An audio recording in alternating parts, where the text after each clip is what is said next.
Assalamualaikum warahmatullahi wabarakatuh.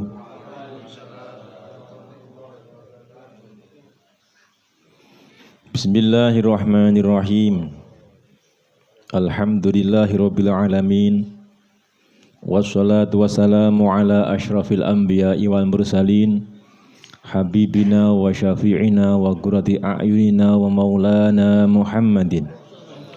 Habibi rabbil alamin wa qaidil ghurril muhajjalin wa ala alihi wa sahbihi ajma'in wa man tabi'ahum bi ihsanin ila yaumiddin wa alaina ma'ahum wa fihim bi rahmatika ya arhamar rahimin.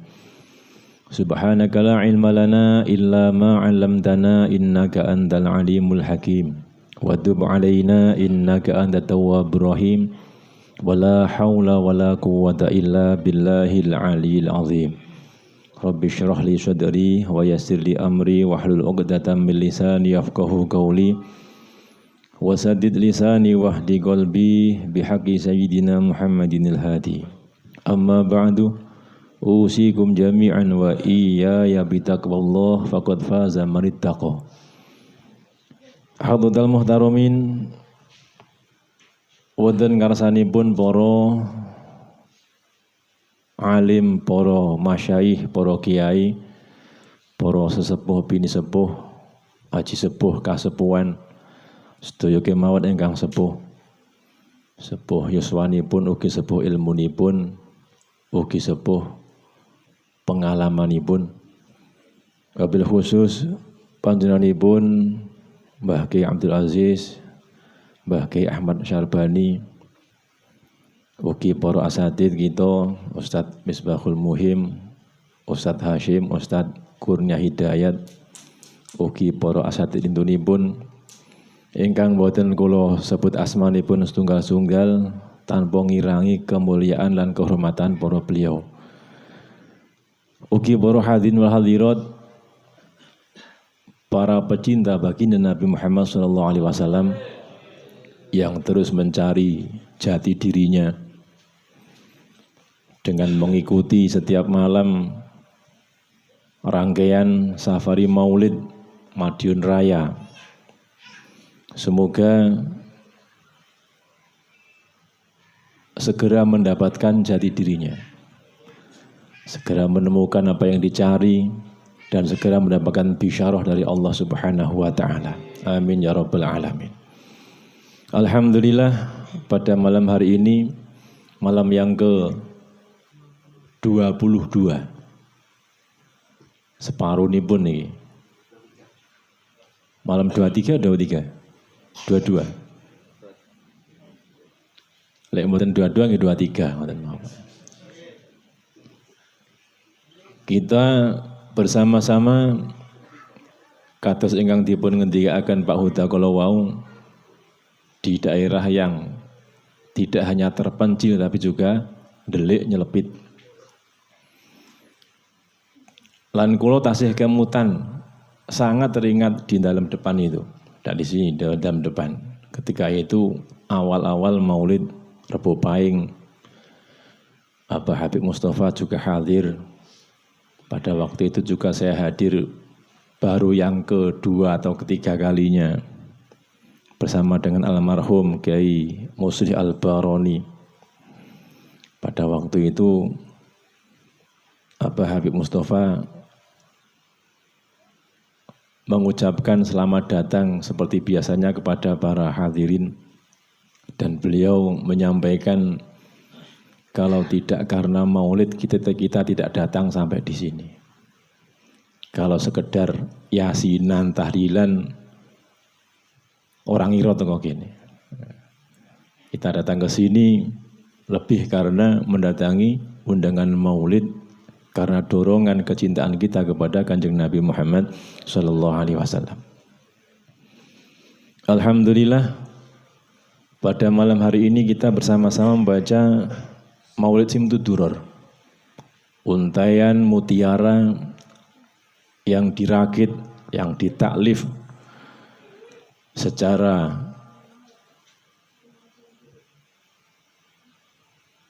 dikte imla oleh beliau Al-Habib Ali bin Muhammad bin Husain Al-Habsyi. Perlu diketahui bahwa Maulid Simtud-Duror ini terdiri dari dua model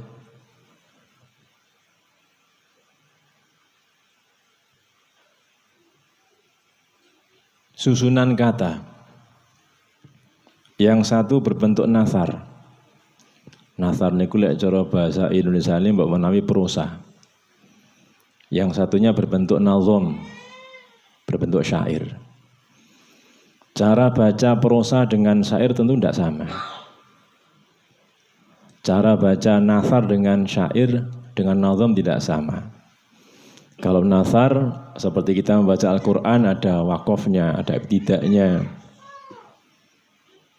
Tapi untuk yang nazom itu tidak ada kata wakof.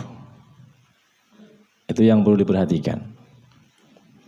Sehingga ketika kita membaca seperti yang ada di nazoman, ada di syair kamulat ajmal tu fi wasfil habibi wa sya'nihi. Jangan diwakafkan wa sya'ni. Walahul ula fi majdihi wa makanihi, bukan wa makani. Kados panjenengan maos ya Nabi salam alaika, jangan diwakafkan. Ya Nabi salam alaik, ya Rasul salam alaik. Kan mboten pas. Karena nazom itu ada sajanya, ada wazannya yang harus dipenuhi. Bahkan nazom niku mampu menembus batas kaidah nahwu. Kaidah tajwid dilabrak, kaidah nahwu dilabrak demi untuk memenuhi keindahan gaya bahasa. Contohnya pun niku wau.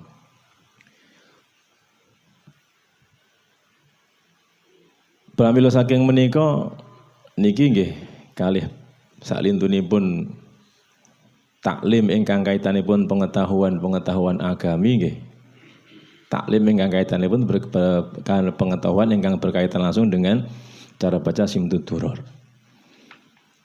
Lajeng menawi napa ingkang kula tampi saking kaifiyah baca yang disampaikan oleh beliau Al-Habib Ali bin Ali bin Muhammad Al-Habsyi. Abaipun Ustadz Alwi. Telesan kula pernah sowan lajeng ada ijazah Simtud-Duror. Seingat saya pada waktu itu juga sekalian Mbah Haji Fathur ada. Itu beliau berpesan Simtud-Duror itu tidak seperti Al-Quran. Meskipun gaya bahasanya sangat mirip dengan Al-Quran.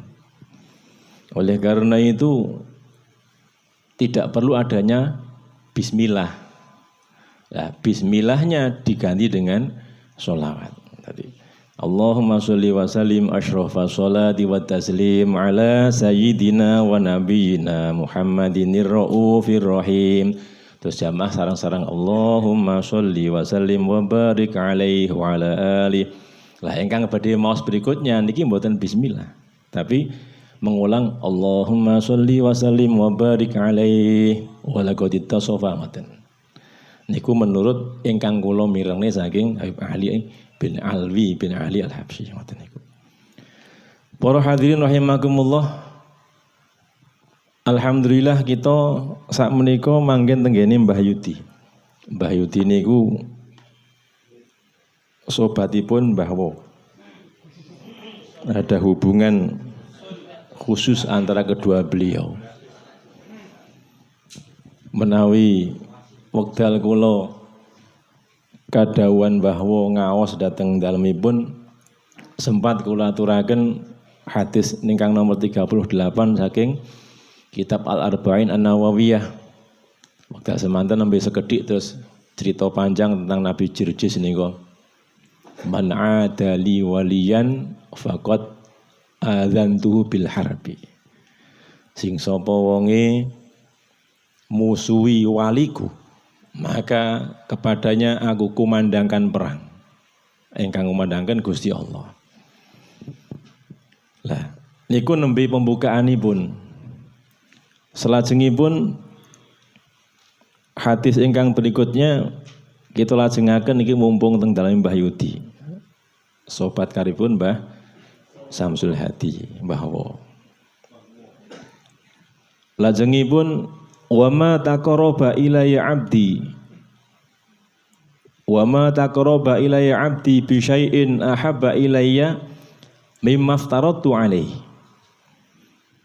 Lan ora nyedek maring ingsun kawula ingsun, tidaklah mendekat kepadaku hambaku dengan menggunakan wasilah sesuatu yang lebih aku sukai, lebih aku cintai menurutku dibandingkan dengan apa yang telah aku fardukan kepadanya.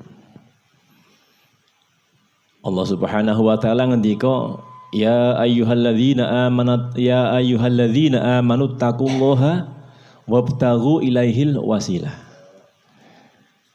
Lek ngersakaken ibadah dumateng Gusti Allah niku wonten wasilahipun. Ora kok pokoke atine cedhek, sing penting cedhek karo Gusti Allah mboten. Ada caranya, ada menggunakan wasilahnya. Ada berbagai macam wasilah lantaran cara untuk mendekatkan diri kepada Allah.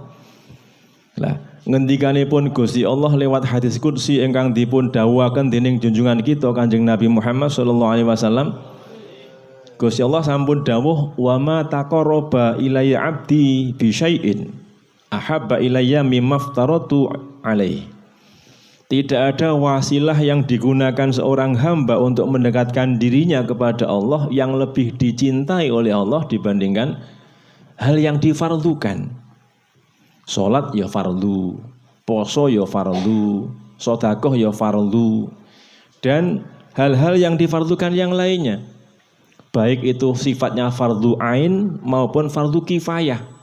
Asalkan itu fardu, itu adalah tingkatan yang paling tinggi. Fardu ain ya kados salat 5 waktu.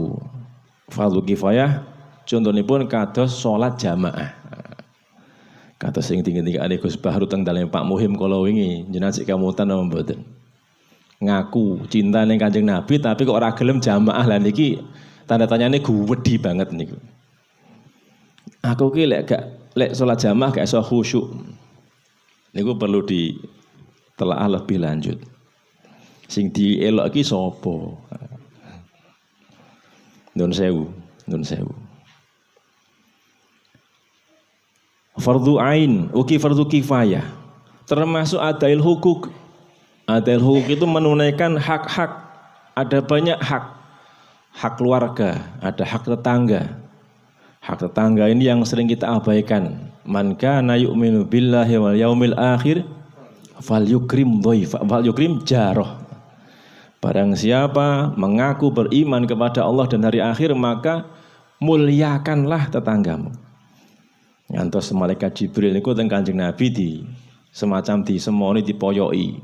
Ben petuk lho mesti sing di weling diwanti-wanti iki sing sae kalih tangga lho Kanjeng Nabi.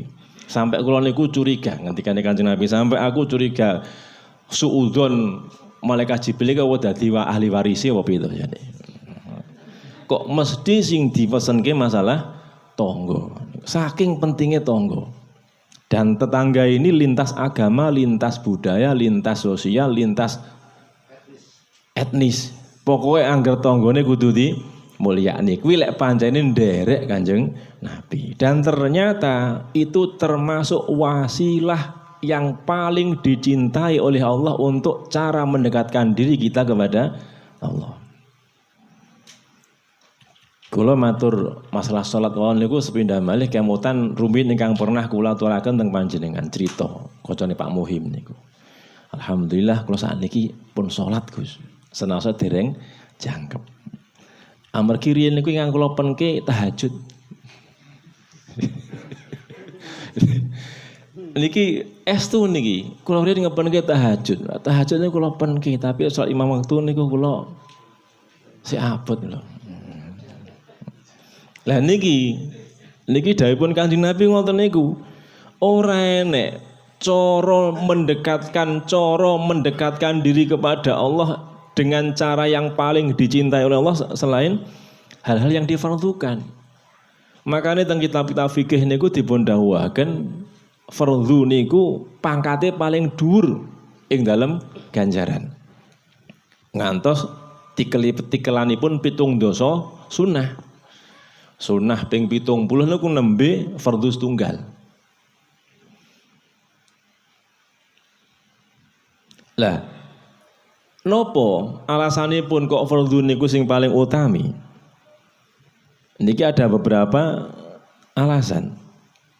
Amargi perintahipun fardhu niku perintah sing mantep.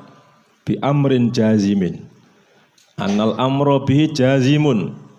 Jazimun niku mantep karena perintah wajib, perintah hal yang diwajibkan, memerintahkan sesuatu yang sifatnya wajib itu mengandung pahala bagi yang mau melakukannya dan dosa yang berarti siksa bagi yang meninggalkannya.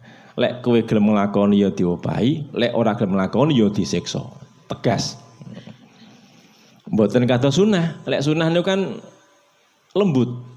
Lek kowe nglakoni ya diopahi, gak nglakoni ora apa-apa. Senaosa nuwun sewu perkawis pemahaman sunnah ini kedah kita tata ulang. Lek rumbien kita sekolah niku ma yusabu ala fi'lihi wa la yu'aqabu ala tarkihi. Itu sunnah. Sunnah kuwi lek dilakoni oleh ganjaran, gak dilakoni ora apa-apa niku. Dadi akhiripun enteng wong sunnah Tapi mengkirin kita sudah sekian lama mengikuti maulid. Kita peserta safari maulid bengi ninggalne omah belani pengen kepethuk Kanjeng Nabi. Kok sik tega-tega muni alah mandak sunnah. Niki kan aneh lho. Pramila saking menika pindah malih kedah kita ubah mindset kita tentang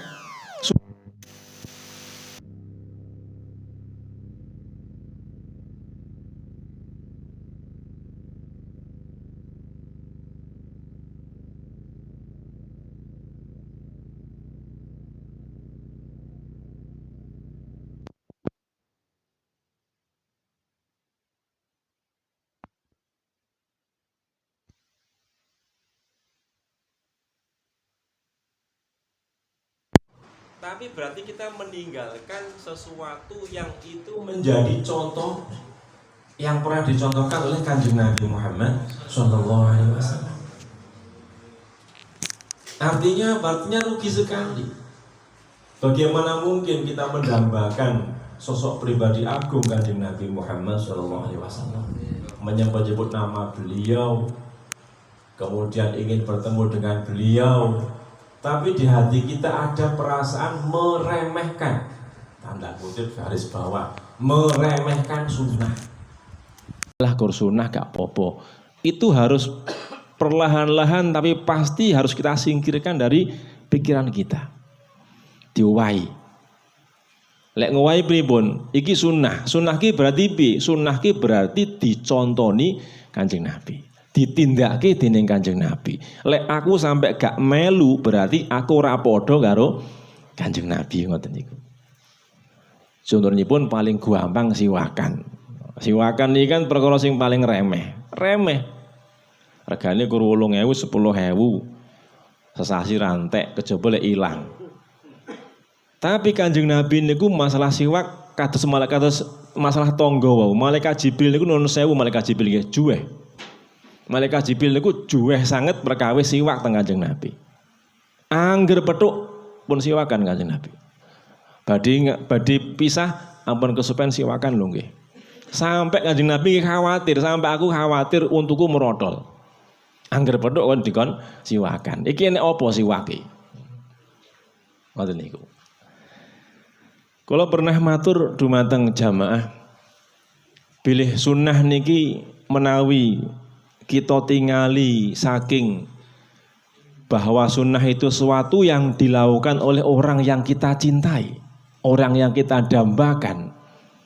Maka nanti hasilnya akan berbeda apabila Sunnah niku kita pahami sebagai sesuatu yang berpahala. Contohnya kata siwakan. Siwakan niki fadilahipun luar biasa. Tiang niku menawi badhe salat 2 rakaat salat sunnah niki padha bro sunnah. Salat sunnah 2 rakaat sebelumnya bersiwak niku takdilu. Takdilu ku membandingi nilainya sejajar dengan salat 70 rakaat tanpa siwak. Tapi menawi kita nglakoni siwakan ingkang kita pikir masalah 70 kali lipat, niku berarti kita mboten badhe panggih kalih Kanjeng Nabi.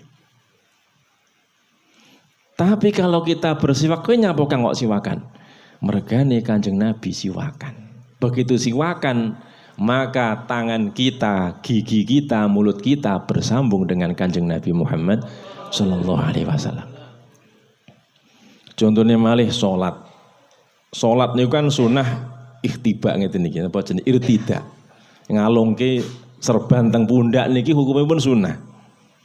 Artosipun lek wong salat kok anggo rida niki ganjaranipun mboten sami kalian sing wong sing salat tanpa rida.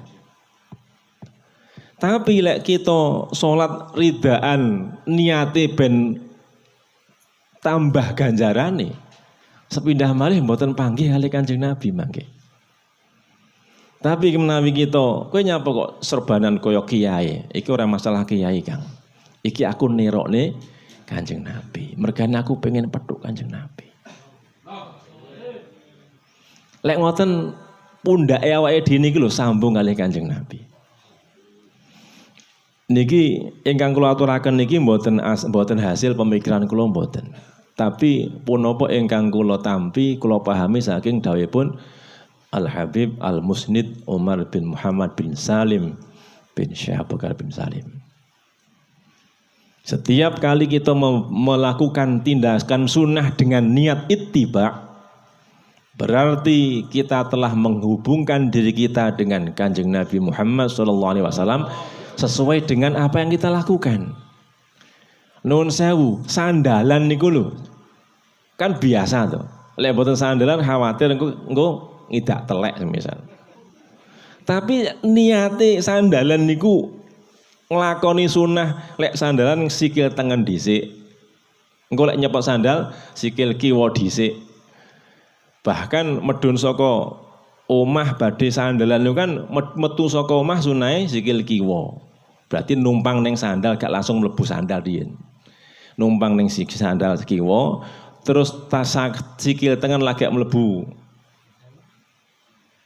sandal tengen lagi diikuti kaki kiri masuk saka sandal kiwa. Kene iku lek niate carane Kanjeng Nabi ki yo ngene iki. Maka jadilah sandalane awake dhewe niku sambung kalian sandalane Kanjeng Nabi Muhammad sallallahu alaihi wasallam. Apapun yang kita lakukan, sunnah-sunnah yang kita lakukan, asalkan niatnya ittiba, maka berarti kita telah menyambungkan masing-masing pribadi kita dengan pribadi Kanjeng Nabi Muhammad SAW yang mulia, dan itu merupakan perintah dari Allah Subhanahu wa taala. Qul in kuntum tuhibbunallaha fattabi'uni. Lek kowe ngaku cinta ning Gusti Allah, ilahi anta maqsudi wa ridhaka matlubi, iku syarate kudu ittiba ning Kanjeng Nabi. Fattabi'uni. Fattabi'uni iki sing dipirsani Kanjeng Nabi ne senes ganjarane. Senaosa mengke nggih angsal ganjaran. Ganjaran iku namung bonus. Ingkang penting telah mengikuti apa yang dulu dilakukan oleh Kanjeng Nabi Muhammad sallallahu alaihi wasallam. Kathah sekali, kathah sangat para ulama-ulama ingkang sampun sambung kalih Kanjeng Nabi niku mendapat teguran langsung saking Kanjeng Nabi gara-gara meninggalkan sunnah. Wudu biasane niku ping 3 dilongi niku nggih ditukani langsung. Amargi napa? Amargi berarti telah menyelisihi, telah menyalahi, tidak sama dengan apa yang dicontohkan oleh Kanjeng Nabi sallallahu alaihi wa alihi wasallam. Mekaten. Lajeng wonten malih alasannya apa salat fardhu niku kok luwih utama tinimbang sunnah? Annal fardhu kal asli wal asas wan nafla kal far'i wal bina. Fardhu niku bagaikan batang pohon utama, sunnah niku bagaikan dahan dan cabangnya. Lek ngugemi sunnah tanpa ngugemi fardhu, kados ingkang kula contohaken wau, ngugemi tahajud tapi gak gelem subuhan. Niki lek di bentekne malih ngugemi safari maulid tapi subuhane klendran. Nun sewu niki. Niki berarti awake dhewe ngugemi dahan dan ranting tapi gak ngopeni wite utamane. Kaya pondasi lan bangunane. Pondasi kuwi minangka fardhune, sunnahe bangunane. Lah sakniki semisal enek wong bangun omah magrong-magrong tapi tanpa pondasi, kira-kira lek cara ahli rangka bangunan pripun. Maka tertiup angin, terhempas oleh gempa yang tidak sampai 4 skala Richter pun roboh bener. Rasa ngenteni sampai 8. Lajeng wonten malih ingkang langkung mendasar alasan kenapa fardhu ini kok lebih utama daripada sunnah. Meskipun sekali lagi mulai saat niki kita nggak ada kesepakatan sunnah ki berarti mboten sekedar lek dilakoni diganjar ditinggali rapopo, tapi sunnah itu berarti sesuatu yang harus kita ikuti, mergane itu dicontohke dening Kanjeng Nabi Muhammad sallallahu alaihi wasallam. Lah, termasuk alasan malih dengan mendatangi fardhu, melakukan fardhu sesuai dengan aturan yang telah ditetapkan dan dibakukan oleh Allah Subhanahu wa taala. Ini berarti ada nilai imtithalul amri, mengikuti perintah, manut perintah. Wong niku lek manut perintah berarti mulyane ning wong sing merintah. Manut perintah, mulyake ning wong sing merintah, ingkang berarti ngagungaken dumateng zat ingkang merintah. Nggih menika kanthi tunduk lan patuh dumateng perintahipun. Kata semisal kula teng Mbah Aziz didhawuhi diperintahke. Gus dengan mriki. Kula kok mboten purun niku berarti ngremehne Mbah Aziz. Jelas perintah lho, mboten kok dianjurkan lho. Menawi kersa monggo. Niki jelas perintah. Mriki di awe langsung ngoten niku. Kula godhek. Itu berarti yang pertama tidak melakukan perintah, yang kedua berarti telah meremehkan yang memberi perintah. Nah, menawi kita melaksanakan fardu, sholat 5 waktu berarti telah melaksanakan perintah, yang berarti pula memuliakan ihtiram kepada Allah Subhanahu wa taala yang zat yang memberi perintah dan mengagungkannya dengan tunduk dan patuh terhadap perintahnya. Terus malih berarti dengan mengikuti perintah fardhu niki berarti kita menampakkan keagunganipun Allah Subhanahu wa taala sebagai Tuhan dan sekaligus mengakui kerendahan diri kita sebagai hamba. Oh ngaku ki kur sekedar hamba. Kawula diperintahke Gusti Allah pangeranku ya tak lakoni. Didhawuhi salat kowe nyapa kok salat Kang? Lha perintah Gusti Allah. Gusti Allah ki perintahku, apa Gusti Allah ki pangeranku. Kowe nyapa kok poso gelemen, ora enek sing ngeruh kok poso. Lho piye to? Iki perintahe Gusti Allah. Sing merintah pangeranku. Lah, pramila saking menika karena ada unsur-unsur mengagungkan zat yang memberi perintah inilah fardhu niki merupakan amal ingkang paling agung derajatipun. Salajengipun saksampunipun rampung urusan fardhu, salat 5 waktu dilakoni, poso fardhu dilakoni, wayah bayar zakat fitrah dilakoni, zakat mal dilakoni, sing fardhu dilakoni, wa ma yazalu